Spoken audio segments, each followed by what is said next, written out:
Hi guys, this story this time is about Philip and the Ethiopian. So there was a guy named Philip and he was one of Jesus' disciples. And then Jesus told Philip to go to somewhere. And then Philip said, "Okay, yes, I can do that." And then he went to the place. And then he saw a carriage there with someone reading. And then the Holy Spirit told Philip to walk by the carriage and go. And then Philip went by the carriage.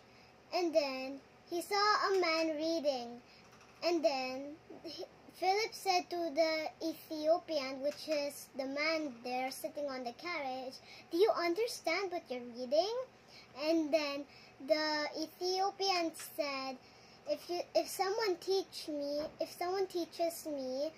And then the Ethiopian said to Philip, "Come up here." And then Philip went up the carriage. And then the Ethiopian said to Philip, was Isaiah talking about himself or someone else? The Ethiopian was reading a book about Isaiah.